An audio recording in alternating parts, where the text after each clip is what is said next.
由于新冠病毒的突然到来，让我们出门都不得不戴上口罩。但是现在呢，口罩很短缺，我们又买不到，这该怎么办呢？那自己家的口罩还能够反复的使用吗？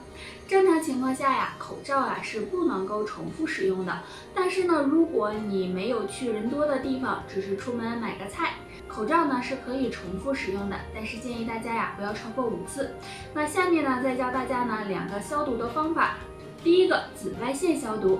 紫外线消毒对口罩的损害是最小的，所以呢，如果有条件的话，建议大家进行紫外线消毒是最好的。第二个，高温消毒。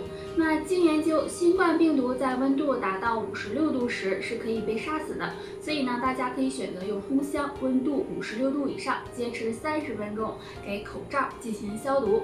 那上面的这2个方法希望呢可以帮助到。肝火旺是生活中常见的，如果肝火旺盛，要从平时的饮食和生活作息进行调理。那对于下面这3种水果，最好就不要吃了。第一种，菠萝。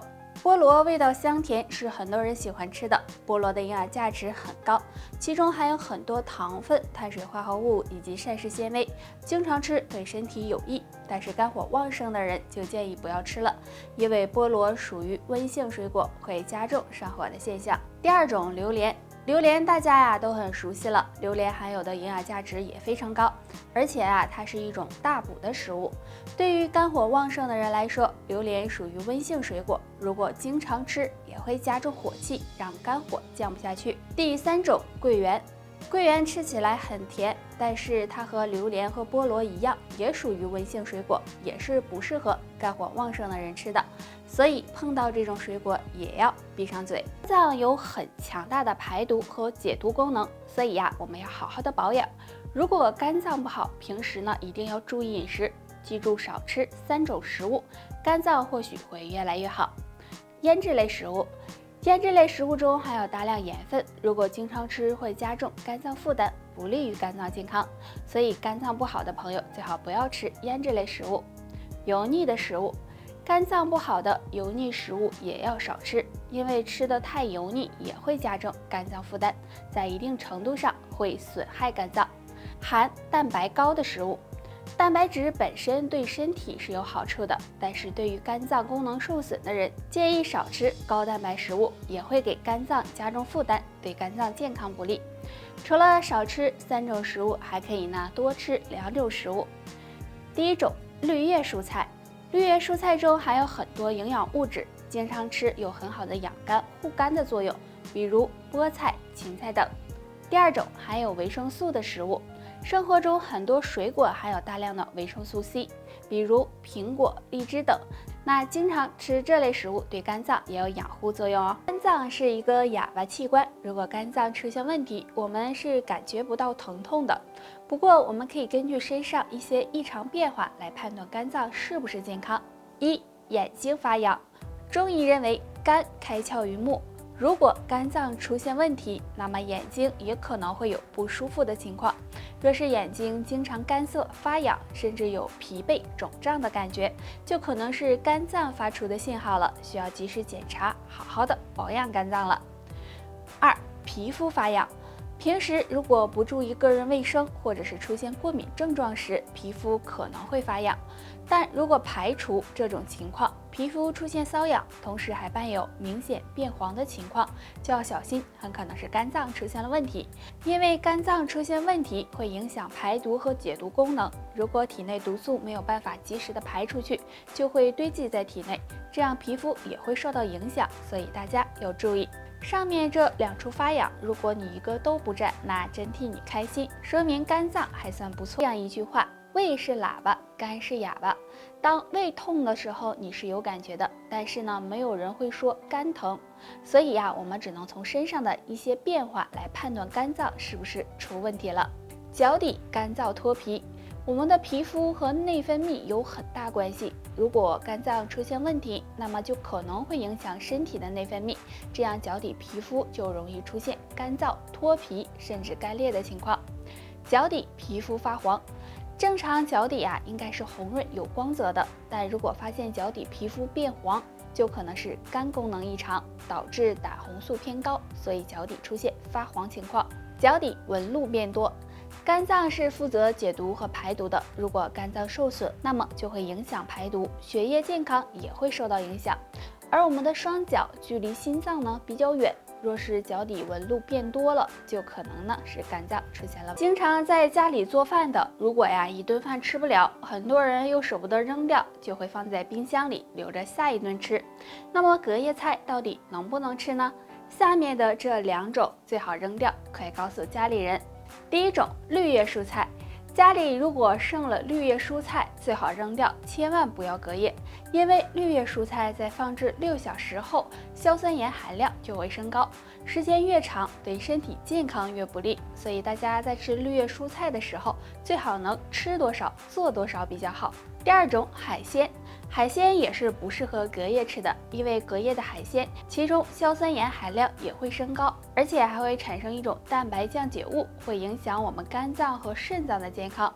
那海鲜放置时间长了，也会滋生细菌，容易引起腹泻，所以大家尽量也不要隔夜吃。我们每天都要喝水，而有的人就喜欢喝白开水。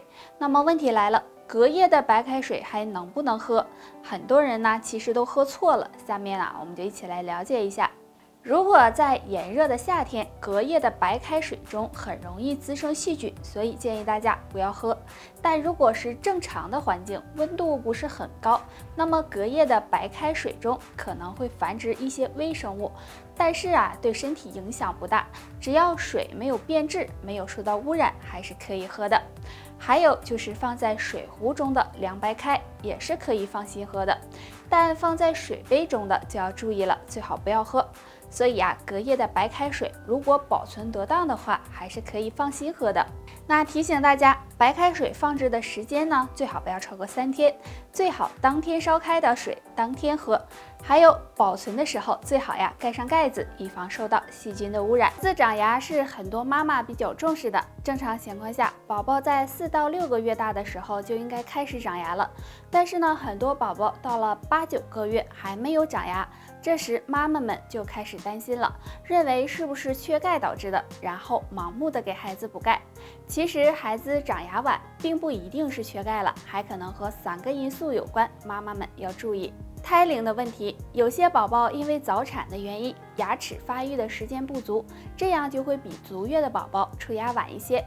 遗传的问题，其实出牙的早晚多少和遗传有些关系。如果爸爸妈妈小时候出牙比较晚，那么孩子也可能会遗传，而且男孩长牙也会比女孩晚一些。没有添加辅食，当孩子4个月大的时候，不要只给孩子喝奶，还要适当的添加一些辅食，这样可以给宝宝增加营养和刺激宝宝的牙床，对宝宝长牙也有帮助。话说10人9腰痛，生活中很多不好的习惯都会导致腰部受伤，所以好腰是要靠养的。下面教大家2个小动作，有很好的养腰护腰的作用。动作1，保持站立的姿势，两脚分开，稍微比肩宽一点，双手叉腰，保持均匀呼吸，然后以腰部为中心转动胯部，先顺时针方向转动30次，再逆时针方向转动30次，转动速度由慢变快，幅度由小变大。注意转动的时候，上半身要保持直立。动作2，也是自然站立，两脚分开，与肩同宽，双腿微微弯曲，双手握成拳，然后先向左侧转腰，转腰的同时，两手手臂前后自然摆动，借助手臂的力量，一前一后的敲打腰部和腹部，向左侧转完，再向右侧转，这样反复做30次。这2个小动作可以帮助疏通腰部气血，有健肾强腰的作用。腰不好的朋友可以经常的做一做哦。生活中我们很多活动都要依靠腰部来支撑，但是平时有很多不好的习惯都会给腰部造成损伤，出现腰酸、腰痛等情况。那今天教大家一个小动作，每天练一练，有很好的养腰护腰的作用。首先自然站立，全身放松，然后将左腿向后伸直，双手尽量的向后伸展，身体保持平直，坚持5秒。回到站立的姿势，再换另一条腿，也是坚持5秒。每天这样练习3到5分钟就行。之前我们做的呀都是俯卧的小燕飞，那这个站着的小燕飞比较简单，经常做这个动作对疏通经络、畅通气血有帮助，有利于增强腰背肌肉力量。对改善腰痛、保护腰椎有一定作用。那想要腰好，大家平时还要注意不要太劳累，多休息，还有多锻炼身体，这样可以让骨骼和腰肌变得更强壮。好了，以上就是今天的全部内容。大家有什么疑问或者是建议，可以在评论区给我们留言。我们下期再见吧。